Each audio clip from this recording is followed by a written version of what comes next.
Here I am having a cup of tea on an absolutely gorgeous Sunday morning in the UK.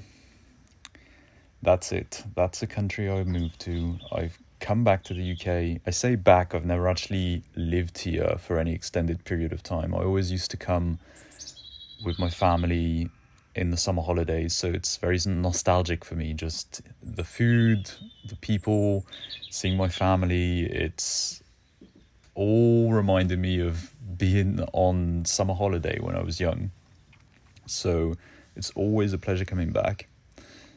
And it gets me in touch with a part of my culture or heritage, I guess you'd say, that I don't usually get to be so much in contact with, having lived in France all this time.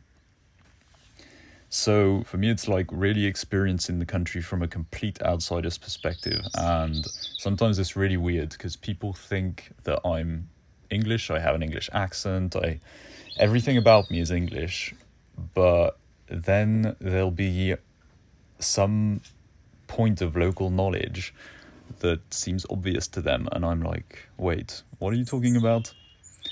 So I truly am an outsider in the UK. But it's really good to be back, and I'm looking forward to some of the adventures I'm going to be able to have here. The best bit about where I've moved to is the absolutely stunning views in the area.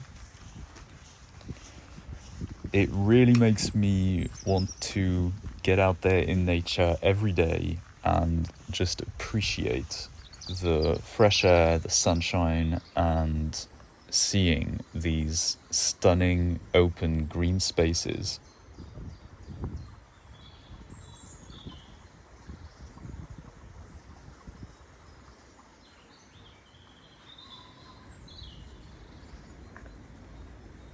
When I moved in though, there was a storm that hit and it took everyone by surprise, myself included.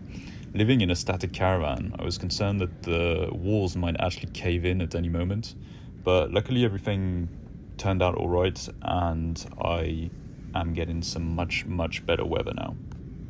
Another great thing is that there's a lot of local wildlife to get out there and see. Hello there, cutie. You are so adorable.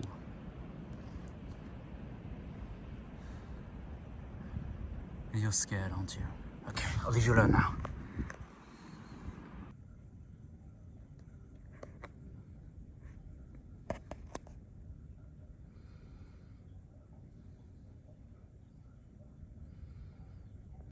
Ultimately, as I continue to work on my business, I'm really enjoying being around so much nature, being around so many positive people, and it's just such a revitalizing experience for me to be back in the UK. The first thing that the person said when I got off the boat was, most people are trying to leave the country. Why are you coming back? And I'm like, the grass is always greener on the other side, right? When you are used to being in a certain environment with certain people, it always seems like the thing that is just out of your reach is the best. But that's the worst way to go about being happy. This is what I'm realizing right now. I don't know where I'm going to be in a few months, and I'm someone who usually likes to know exactly where they're going. But by being a bit more present, by being a bit more focused on the now, and by delving straight into anything I'm doing and being completely invested in it in the moment, it means that I'm not feeling like I'm chasing something. And I'm not very good at doing this, but at the moment I'm actually forced to do it. Like there's nothing else I can do. So it's helping me to just calm my mind and be less stressed about whatever's around the corner.